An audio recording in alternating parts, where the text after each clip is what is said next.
Okey, bertemu lagi kita untuk video pada kali ini, dan pada kali ini saya kongsikan tentang quarter report. Apa yang kita sebagai seorang trader perlu tahu tentang quarter report. Okey, quarter report bermaksud laporan prestasi keuangan sukuan. So dalam setahun dia akan keluar 4 kali. So untuk bulan-bulan QR adalah pada bulan Februari, Mei, Ogos, November. Cuma dia akan lajak lah. Februari akan lajak ke Mac, Mei akan lajak ke Jun, Ogos akan lajak ke September, dan juga November akan lajak ke bulan Disember. Sebab apa? Sebab kaunter terlalu banyak. Kaunter di KSCI terlalu banyak. So inilah bulan quarter report. So kena hati-hatilah. Bila bulan quarter report ni kena hati-hati. Sebab kadang-kadang kaunter tengah cantik, QR tak cantik, dunam, get down esoknya. So kena hati-hati lebih sikit lah. Kena hati-hati lebih sikit. So okey, mari kita tengok dekat mana nak tengok apa tu quarter report. Okay, biasa saya tengok quarter report dekat laman web malaysiastock.biz. malaysiastock.biz. Dia ada sini, Bursa Malaysia latest quarter report. Banyaklah keluar. Banyak ada macam kalau hari ni Energy, Inari, Comfort, Airsoft, banyaklah. Lepas tu dia ada latest dividend, bila dividend bonus tak issue. Tapi apa yang penting kita punya video kali ni adalah untuk tengok quarter report. So untuk quarter report, pilihlah satu counter. So tengok YBS lah. Okay. Ada apa dengan YBS? So dekat sini adalah dia punya corporate info. Nama penuh, simbol dengan kod, sektor, subsektor. Lepas tu ni dia punya financial information lah dekat laman web ni. So kalau ikutkan ringan lah YBS ni, sebab market cap ni 154 juta je. Number of share pun 251. EPS positif. Okey lah. EPS positif. Yang penting EPS positif lah. So ini dia punya quarter punya summary. Kalau kita tengok meningkat lah setiap quarter. Quarter 1, quarter 2, quarter 3 meningkat. Meningkat. Dia punya profit margin. Kalau tengok annual yang ni lah. Annual punya laporan keuangan tahunan. Nampak pun revenue menurun tapi profit margin meningkat. So nampak macam sihat jugalah contoh ni, keuangan dia. So ini kita punya ringkasan quarter report lah.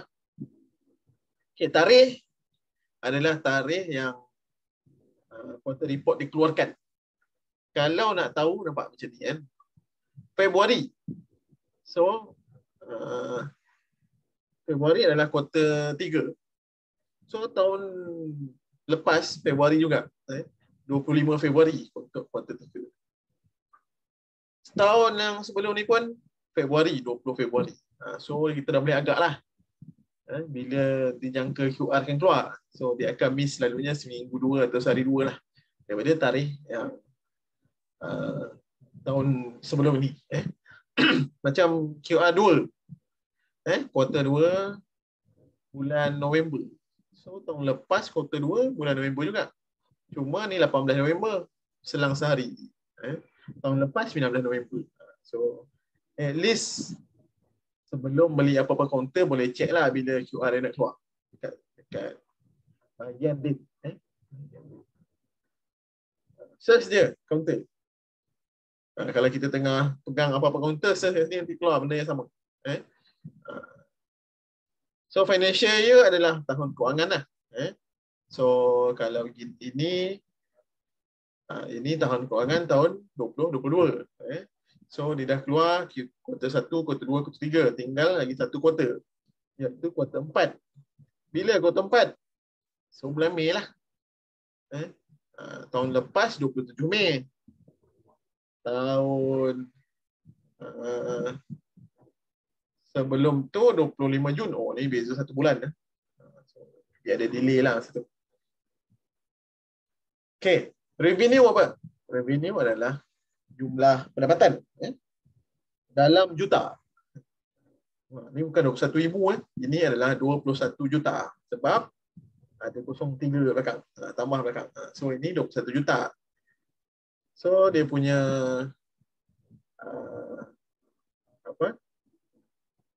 pendapatan adalah 21 juta. Berapa dia punya profit? PBT apa? PBT adalah profit before tax. Keuntungan sebelum dicukaikan. So kalau tengok ni 2.12 juta lah. Dan apabila setelah dicukaikan, inilah dia punya keuntungan bersih sebanyak 1.76 juta. EPS. EPS adalah earning per share. So 2.14 sen. Okey lah. Dia punya EPS increase 32, increase double 70 sen.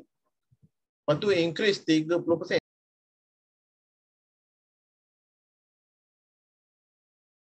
Kenapa dia increase banyak sangat? Saya dah buat satu video kat YouTube pasal EPS. Okay, ini saya punya YouTube ini saya punya YouTube. So tengok dekat video mana EPS. Ini fundamental analysis kesan EPS kepada pergerakan kaunter saham. So boleh tengoklah apa kesan EPS. So dia 36 minit earning per share. So tengoklah video tu So dividen. Dividen kalau ada, adalah. Kalau tak ada, tak adalah. Di kosong ni tak ada dividen lah. NTA adalah net tangible asset ataupun net asset per share. Kalau biasanya kalau ada jugalah orang tengok NTA untuk tentukan sama ada counter tu dia punya value. Macam ni harga dia dah 615. So dah melebihi lah value dia kan. Okay. And then nak tengok report kat mana? Kat sini. QOQ adalah quarter on quarter. So peningkatan 102% antara QR3 tahun keuangan 21 untuk tahun keuangan 22 QR3 untuk tahun keuangan 22 dan dibandingkan dengan QR3 untuk tahun keuangan 21. Peningkatan dia sebanyak 102%. Year on year. YOY adalah year on year. So bila dikomparekan dengan tahun keuangan sebelum ni, peningkatan sebanyak 222%. 220%. So kalau dia paling tinggi, kalau dia punya revenue paling tinggi, dia akan keluar bintang kat tepi. Begitu juga dengan net profit. Dia akan keluar bintang dekat tepi lah. Untuk record high quarterly profit after tax dengan record high quarterly revenue. Okay. So macam mana nak baca di quarter report punya report? Klik dekat persen-persen ni. Dia keluar macam ni. Okay. Nak tengok yang sebelum-sebelum ni pun klik. Kalau nak tengok yang apa tu, QR4 tahun 2020, QR1 21, QR2 21, tengok. Boleh klik So macam mana nak tengok nak baca QR report? Klik dekat sini, nanti dia akan suruh download. So download lah kat mana-mana and then bolehlah buka. So inilah YBS punya quarter report. Ini revenue, berapa dia punya cost of sale, berapa dia punya gross profit, operating profit. Dan tengok dia punya, biasa saya akan tengok dia punya Tengok kat bawah.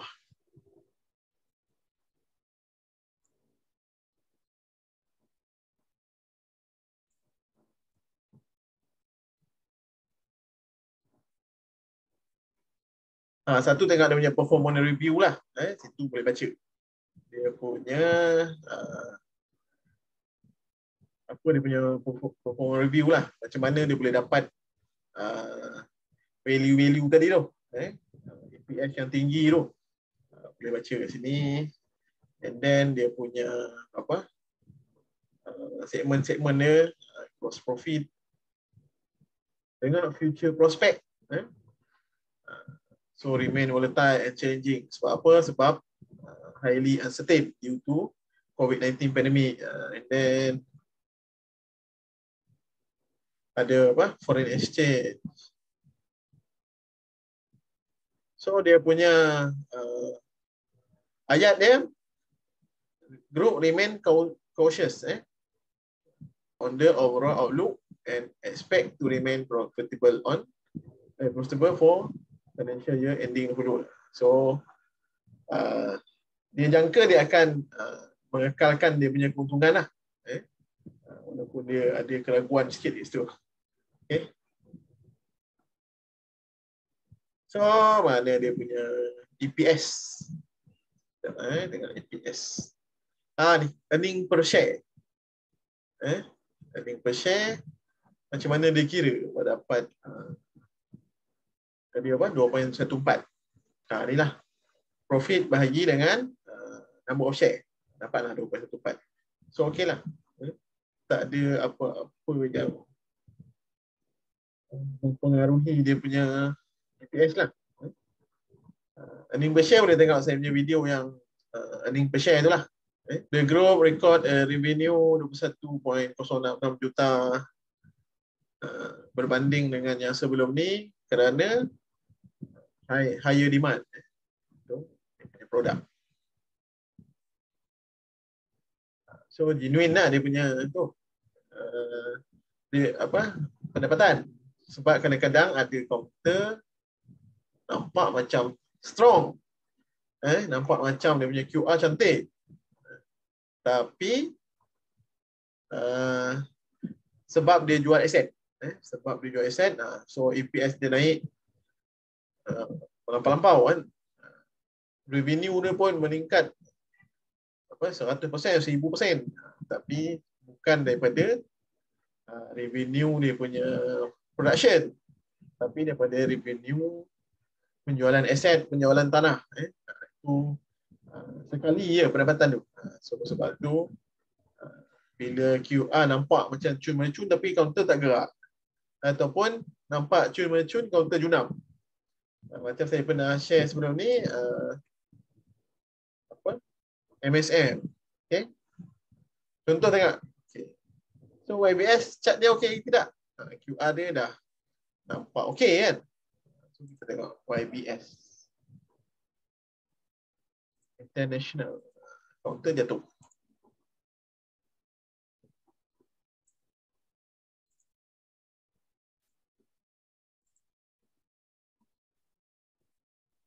So dia punya pattern Z lah kan. Cuma dia kena lepas overall lah.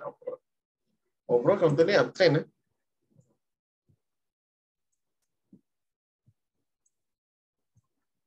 Cuma dia dah naik awal. Ni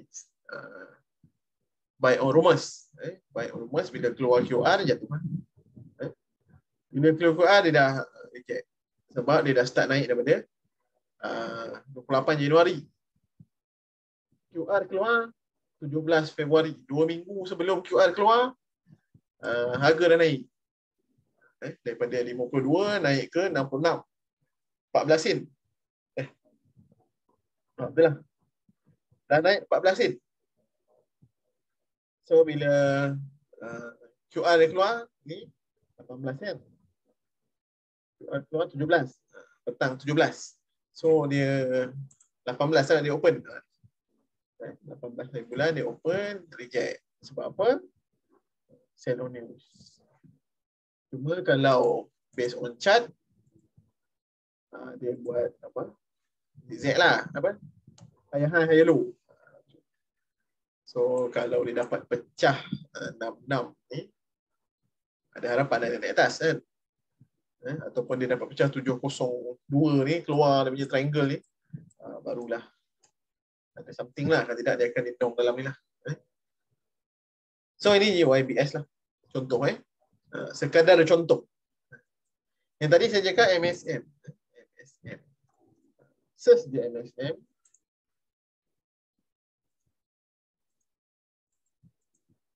MSM.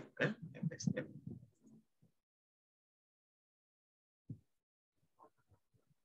F1 banyak. MSM tu dia. EPS sampai 13.78. Yes. Net profit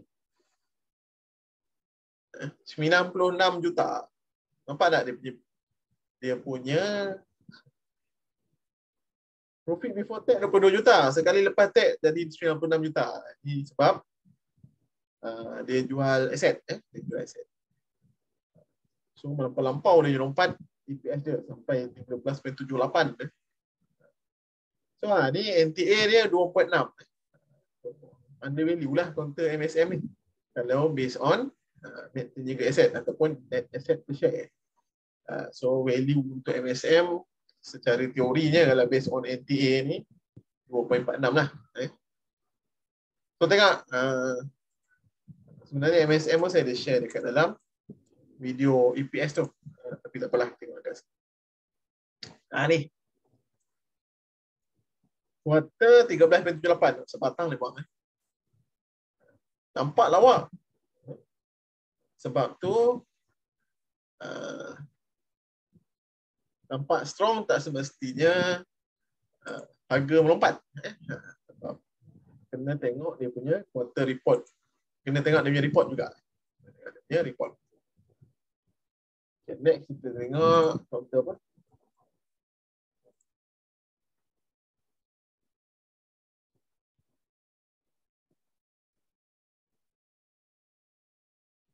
Yang baru-baru naik banyak. Ni hibiscus. Hibiscus naik, boleh tahan lah dia naik. Berat kat counter ni. 2 bilion. Dividend ada 1.5 sen. Okay, quarter meningkat. Meningkat tapi dia punya profit margin maintain. Annual pun samalah.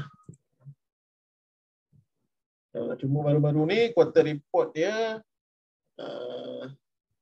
ada peningkatan lah. Ada peningkatan. Untuk quarter 1 dengan 2 ada peningkatan. Start dari sini lah. Start daripada lama dah. Start daripada quarter report 3 untuk tanggungan 2020. Dia punya peningkatan. Nampak dia punya peningkatan. Okay. Net profit dia pun meningkat sepanjang setiap QR net profit dia meningkat. So tengoklah chart dia. Hibiscus.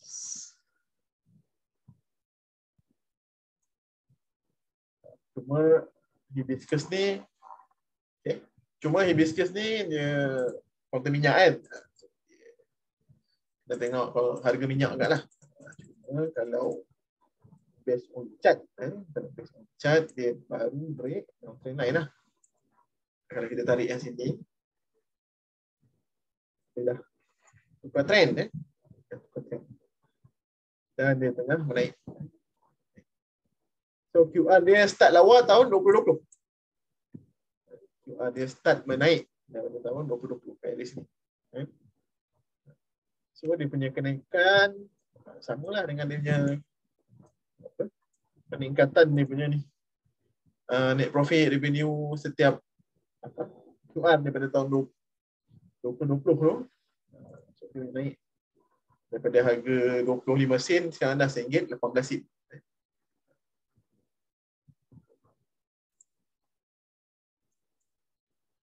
Okay. Nampaklah apa yang kita perlu tahu tentang quarter report. Yang penting baca dia punya komen lah, komen-komen dia future prospect. Tengok apa dia punya komen, dia punya future prospect, tengok dia punya earning per share. Kalau ada material litigation ke, tengoklah. Dividen, kadang-kadang prospek dia beritahu dia akan keluar produk baru ke, dia akan dalam proses untuk pertambahan servis kan, tambahan produk. So kita nampaklah dia punya kenaikan nanti lepas tu macam mana.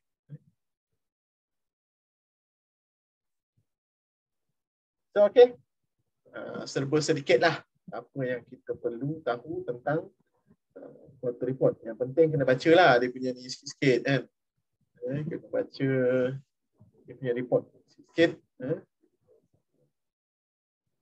Memandangkan sekarang bulan QR tu saya buatlah satu video tentang apa yang perlu trader tahu tentang quarter report lah. Semoga sedikit sebanyak beri manfaat lah. So bacalah semua ni. Nanti kita boleh nampak lah apa hala tuju dia untuk quarter report yang seterusnya atau untuk tahun-tahun yang akan datang. So okay, terima kasih untuk video pada kali ini. Jumpa lagi di video yang akan datang. So jemput like and follow saya punya Facebook page. Subscribe saya punya video YouTube channel dan juga jemput lawat saya punya